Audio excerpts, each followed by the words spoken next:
Hello बच्चों, how are you? कैसे हैं आप लोग? आई होप आप अच्छे होंगे। आज हम क्लास 8 का चैप्टर नंबर 2 मैथ्स का chapter number 2 linear equation in one variable पढ़ेंगे। ठीक है, तो इसके क्वेश्चन सॉल्व करने से पहले थोड़ा सा ब्रीफ में आपको इस चैप्टर को बता दूं। इसमें देखिए 2x plus 3 is equals to 0। जैसे 2x plus 3 is equals to 0, ये पूरी एक क्या होती है? इक्वेशन कहलाती है। इक्वेशन क्यों होती है? क्योंकि इसमें इक्वल साइन आता है।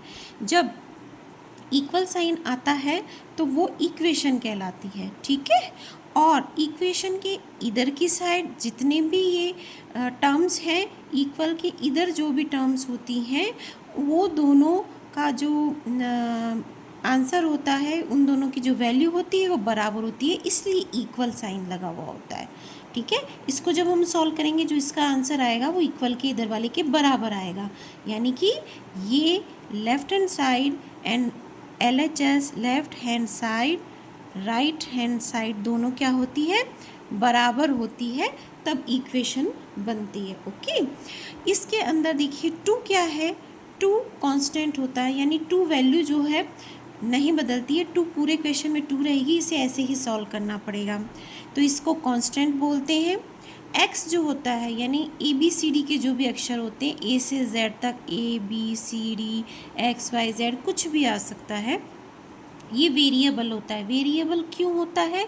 क्योंकि इसकी वैल्यू चेंज हो सकती है। क्वेश्चन में आपको दे दिया x इज इक्वल्स टू 0 रख दो या x इज इक्वल्स टू 2 रख दो, तो हम x की जगह 0 या x की जगह 2 का मान रख सकते हैं। यानी सिचुएशन के अकॉर्डिंग x की वैल्यू चेंज हो सकती है, इसलिए वेरिएबल, वेरिएबल यानी वेरी करना, चेंज हो सकना। ठीक है, अब इसके अंदर 2x जो हुआ, ये एक टर्म होती है। 2x क्या है? एक टर्म है। क्यों? टर्म के बीच में जो एक वेरिएबल है या एक कांस्टेंट है, या सिर्फ 2 वेरिएबल भी हो सकते हैं, या सिर्फ एक कांस्टेंट या एक कांस्टेंट हो सकता है। मेन चीज़ ये होती है कि दोनों के बीच में मल्टीप्लाई का साइन होता है, तब तो वो एक क्या होती है? टर्म होती है। ठीक है, यानी 2 और x के बीच में दिख नहीं रहा, लेकिन इसके बीच में काय का साइन है? मल्टीप्लाई का साइन है, तो ये क्या है? एक टर्म है। यहाँ पे भी 2 है, लेकिन यहाँ पे क्या है? प्लस का साइन है। तो जब 2 टर्म, 3 है, 3 अपने आप में एक टर्म है, तो ये टर्म और ये टर्म, जब 2 टर्म के बीच में प्लस या माइनस दोनों में से कोई एक साइन होता है, तो ये क्या बन जाता है?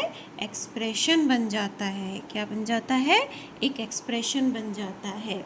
और इक्वल लगने से ये एक्सप्रेशन एक इक्वेशन बन जाता है। ओके, अब आता है लीनियर इक्वेशन। तो हमने समझ ली कि जहाँ इक्वल का साइन होता है, और ये है लीनियर। लीनियर मतलब जब इस इक्वेशन के अंदर जो भी वेरिएबल है, इस इक्वेशन में क्या वेरिएबल है? x वेरिएबल है।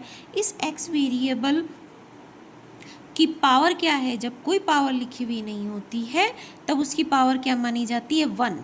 लेकिन इसको हम लिख के दिखाते नहीं, क्योंकि अंडरस्टूड है, एक x लिखा हुआ है तो मतलब एक है, ये इसकी पावर 1 है।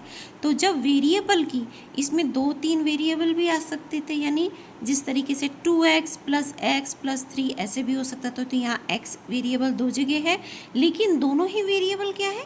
x ही है। ऐसे यहाँ पे, हाँ, और इसकी पावर जो क्या है? दोनों की 1 है, 2 नहीं है। पावर 2 होती तो ये लीनियर इक्वेशन नहीं होता। यहाँ पे x की पावर भी 1 है, इसकी पावर भी 1 है, यानी कि जो पूरी इक्वेशन है उसमें जो भी वेरिएबल है उनकी पावर जब 1 होती है, तो हम क्या कहते हैं?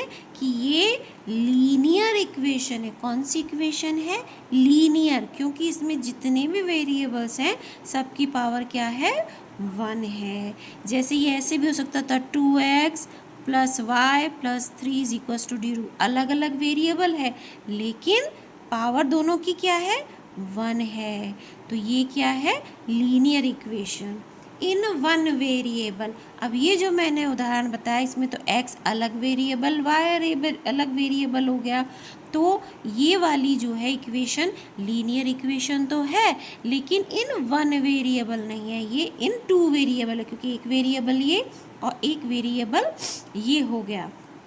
जबकि इसमें देखिए यहाँ पे भी x है, यहाँ पे भी x है, तो दोनों जगह वेरिएबल क्या है, एक ही वेरिएबल है, इसकी जगह y भी हो सकता था, ठीक है। तो और पावर 1 है, तो ये लीनियर इक्वेशन है, लीनियर है, इक्वेशन है, और क्या है, इन वन वेरिएबल है। ओके, ये तो हो गया एक ब्रीफ रिकैप।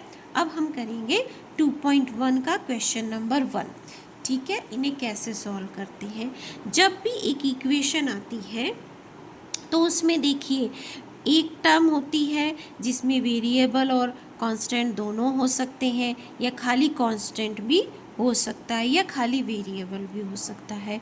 तो हम क्या करते हैं, इक्वल के लेफ्ट हैंड, आपका जो लेफ्ट हैंड है, ये लेफ्ट हैंड उधर की साइड वाला लेफ्ट हैंड साइड, और ये जो है इक्वल के राइट वाला राइट हैंड साइड कहलाता है, ठीक है। तो क्या करते हैं हम, लेफ्ट हैंड साइड की तरफ जनरली लेफ्ट हैंड साइड की तरफ सारी वो टर्म्स ले आते हैं जिसमें क्या है, वेरिएबल है, और इक्वल के राइट साइड में जनरली हम वो टर्म्स रखते हैं जिनमें सिर्फ कांस्टेंट है।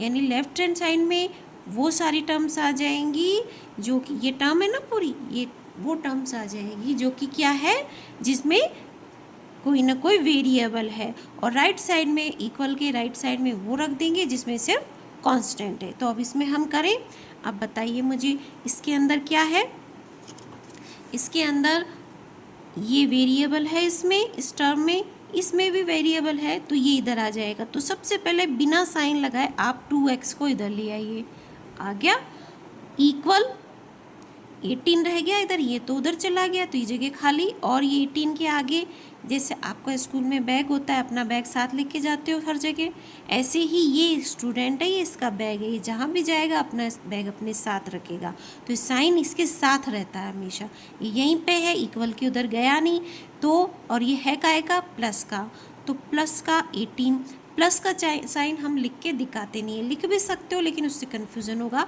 तो प्लस का साइन हम लिखते नहीं है, खाली 18 लिखा हुआ है, इसका मतलब ये क्या है, प्लस का 18 है। ओके, अब 2 जब इधर गया था, अब दो टर्म्स के बीच में कोई ना कोई साइन होना चाहिए, वो साइन किसका होता है, या तो प्लस या माइनस होता है। अब जब इक्वल के इधर से राइट हैंड साइड से लेफ्ट हैंड साइड, या लेफ्ट हैंड साइड से राइट हैंड साइड तक पर कोई टर्म जाती है, तो जिस चिन्ह के साथ वो है उससे चिन्ह चेंज हो जाता है। अभी देखिए कोई चिन्ह नहीं है, जब कोई चिन्ह लगा हुआ नहीं होता है तो उसे हम क्या मानते हैं, प्लस का मानते हैं। तो ये 2x यहाँ क्या है, प्लस का है, इक्वल के इधर गया तो ये काय का हो गया, माइनस का हो गया। ओके, अगर ये माइनस का होता तो इधर जाके क्या हो जाता, प्लस का हो जाता। ठीक है, अब इन दोनों को सॉल्व कर लेंगे, सेम सेम आ गए। अब इसके आगे कोई साइन नहीं है, मतलब ये काय का है, प्लस का है, तो प्लस, पहले साइन देखो, हम सीखने के लिए साइन लगा देते हैं, प्लस माइनस पहले हम देखेंगे, अब इनको जोड़ना है या घटाना है आपस में, तो प्लस और माइनस, प्लस माइनस क्या होता है, माइनस होता है। इसका मतलब हमें इन दोनों टर्म्स को आपस में से घटाना है, 3 में से, अब x है, दोनों x है, तो x तो लिख देंगे एक बार, 3 में से 2 गया, 1 बचा। 1 को हम ऐसे लिखकर नहीं दिखाते, मैं आपको सिखाने के लिए लिख देती हूँ 1, लेकिन हम नोटबुक के अंदर 1 नहीं लिखते हैं। तो जब हम कोई भी दो टर्म्स को प्लस माइनस करते हैं तो उसमें 2 स्टेप फॉलो करने होते हैं। एक स्टेप तो ये देखना कि आपस में जुड़ेंगे या घटेंगे, और सेकंड स्टेप में हम देखते हैं कि साइन कौन सा आएगा। फर्स्ट स्टेप में हमने देखा प्लस माइनस माइनस होता है, तो हमने इन दोनों को माइनस कर दिया, तो क्या आ गया, 1x। देखिए मैं सिखाने के लिए 1 लिखा है, बाकी हम मैथमेटिक्स में 1 को लिखते नहीं हैं, ठीक है। इसके बाद में ये तो आ गया, अब इसमें साइन कौन सा लगेगा, इसके लिए दोबारा इसके पास में जाना पड़ेगा, टर्म्स के पास। बड़ी वाली जो संख्या है उसका साइन आता है हमेशा हमेशा, बड़ी वाली संख्या का साइन प्लस है तो ये क्या, प्लस का हो जाएगा, ठीक है। लेकिन हम इसमें इस तरीके से नहीं दिखाते हैं, इसको कैसे दिखाएंगे, सिर्फ x लिख देंगे, क्योंकि प्लस हम लिख के दिखाते नहीं है। जब सिंगल संख्या के आगे, इसके आगे कोई नहीं है टर्म, तब है ना, फर्स्ट हो तब। इसके बाद में 1 भी हम लिखते नहीं है, यानी 1x है, ये तो दिख रहा है ना 1x है, ठीक है। अब इक्वल आ गया, इक्वल के इधर क्या है 18, तो ये हमारा आंसर आ गया x इक्वल्स टू क्या है 18। अब ये सेकंड क्वेश्चन के लिए मैं एक और वीडियो बनाऊंगी क्योंकि वीडियो बहुत लंबी हो गई है। तो आप मेरे चैनल को सब्सक्राइब कर लीजिए, बेल आइकन ऑन कर दीजिए जिससे कि आपको सारी नोटिफिकेशन मिलती रहे। और till then take care, bye.